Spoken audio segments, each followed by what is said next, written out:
chả mà chỉ có thằng số mà chúng có sen chè lên bằng kỹ sư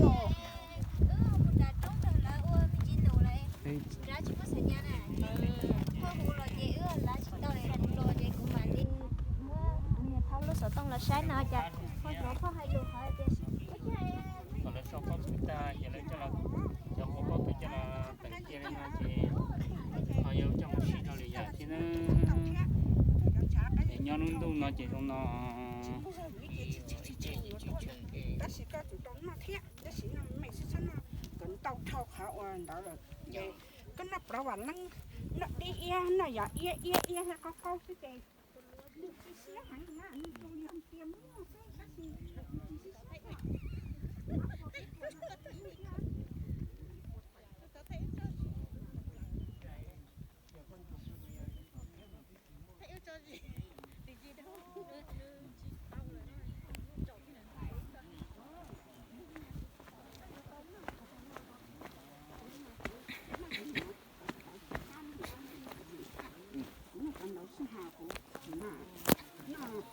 giống đầu nó yên là câu sơ nó chỉ nó được con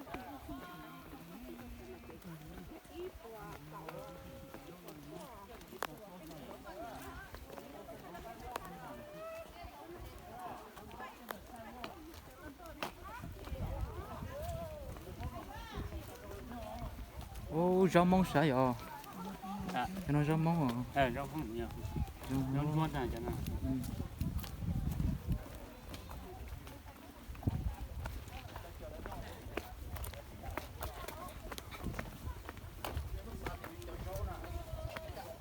这下这大保电呢，基本上是这样。哦，这下电那个摘了这些天，呀，叫那成本就交到了中华好。lấy cho ông mũ lấy dây dùi này kì lấy nó cho ba nó mua ông pin ông này nữa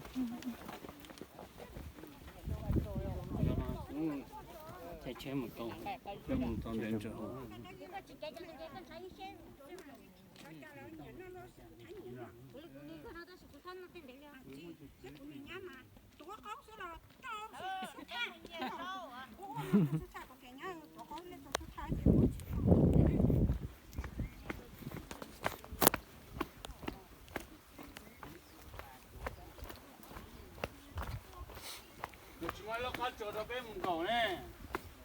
cắt chuột đó.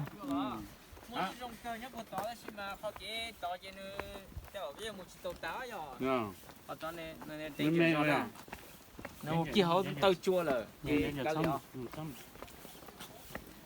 ê chứ tôi chém tao là chứ thôi giờ chỉ thấy rồi đấy thôi giờ là Xin chào một chút tay nó thôi. Xin chào.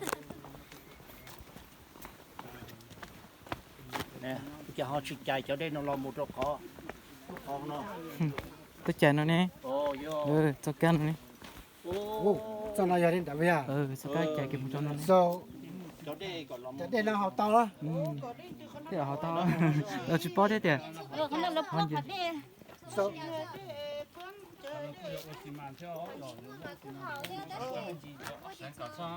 cho cái gì đã đi tiêu rồi cái chút quá là Nhỏ quá nhiều. Chưa cha.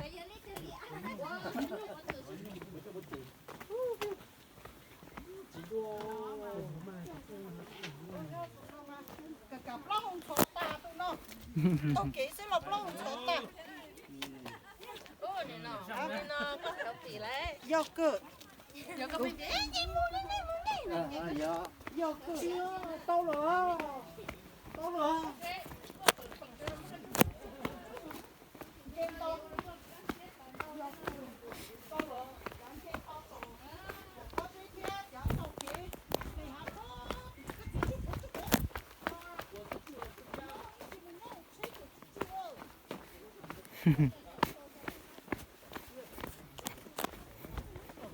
Hey Kumi, how do you feel? good Good. Yeah. The temperature. tao tỏ rồi nhá Nó xia. tao tao sấy yang真的那点你好么么让的你什么么这sấy yang这都练的冲到可能木都不熟的了。 thì có mà là chỉ tao mua ô tô bé thế này cho khỏi ôi luôn khỏi đi lo lên tới mà cho chủ công nhân đang tao chơi nó chủ tao sớm muốn ô chỉ tao này 有水我有嘛，有水我有好点，让那白水我白白，有那有白水少呢，有白水少，到你看，你到了他听到了你也提上来，那水里头就给他倒了。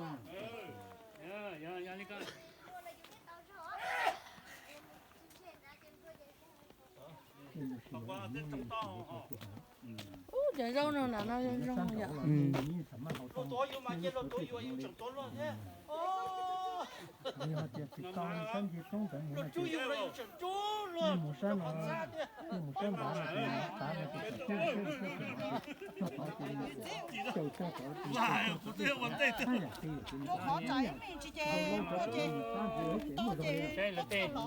lấy tiền văn lông nó mà văn lông cho ra được họ cắt kê ơi cho tiếc khó à chỉ một cú ghê nữa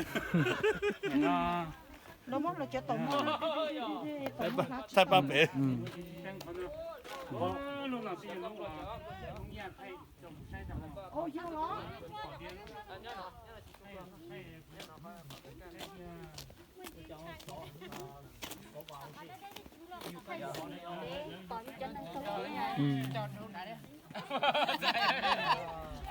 có chỉ tàu kia đó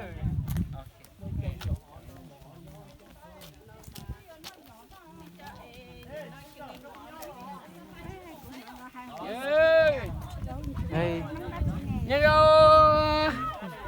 nhớ là nó kiếm một chỗ ôi rong mọc cơ bây giờ cũng sẽ thì lo ít khỏi bên trong gì à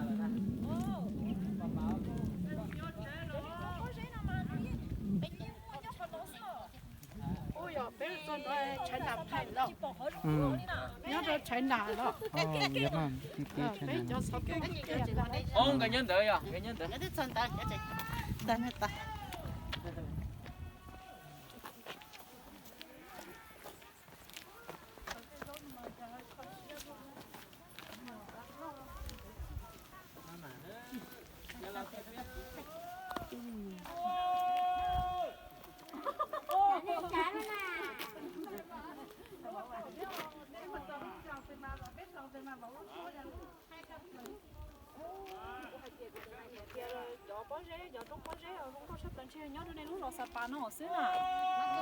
Hà Giang Hà Giang. Hà San lọ, Hà San lọ, nhớ cho lúc em có GoPro không em lúc chung lọ, GoPro hết pin rồi anh ạ. cái pin nữa Có hai cái. Qua em sẵn nó vẫn bị thế. có hai cái pin mà đúng không Vâng, em thay nhưng mà cái ở trong đấy nó hết rồi.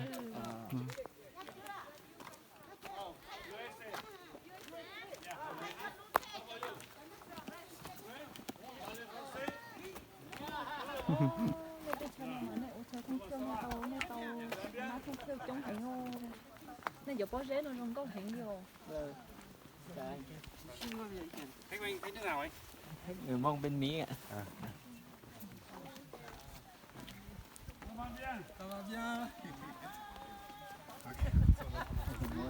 good morning Hey.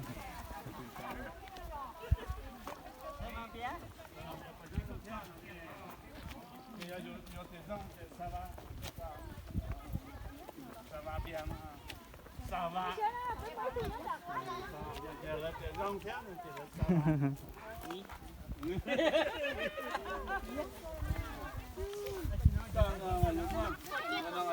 là hai chân nó giờ ăn chi nó nó cho nó mà vậy đi nó to lắm bây giờ cho nó chi hết nó Cho nó là mua tới chỗ chị cô để cho anh trụ nó không muốn nhưng mua nó lọc hè ô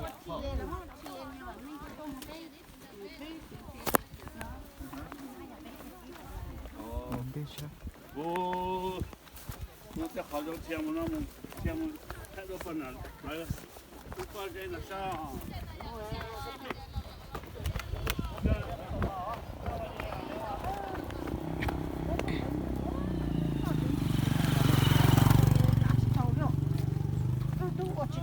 số đà à, nó lên nhà nhà chơi lên đây đi.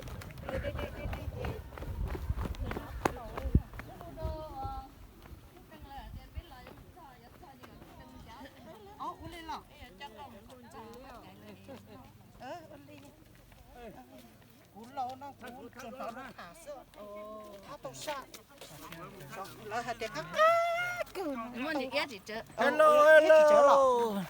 Dạ, phải biết tao biết chợ nó có em.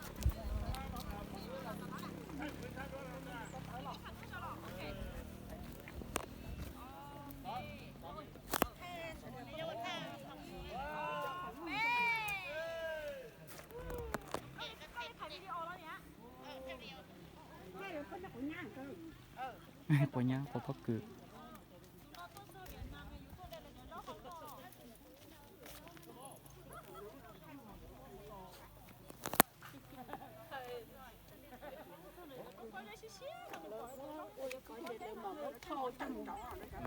Thôi cho một Đấy, thay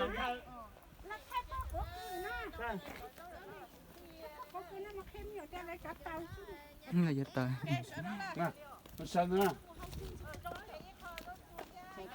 Chân được không á? Chân được không? Cái gì nữa không? Sợ bao nhiêu con?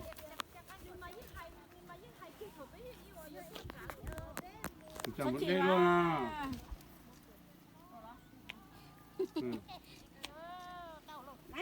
Okay, bây giờ 1, 2, 3. Tao.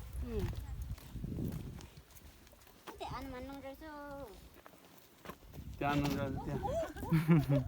Má mà gió. Tôi sẽ thay cái tao. Gió.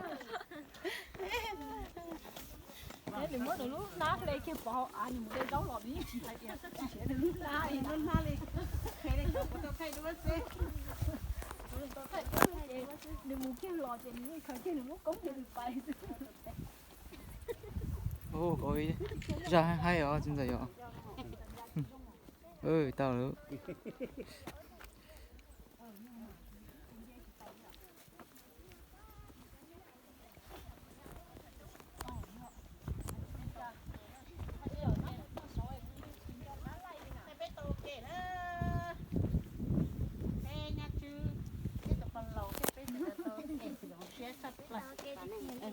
Tụi bạn rất là chỉ khán lên.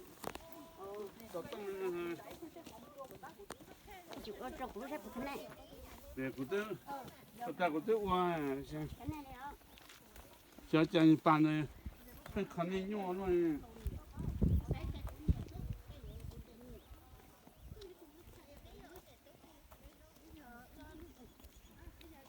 Okay, everyone, thank you for your watching. See you next time. Goodbye.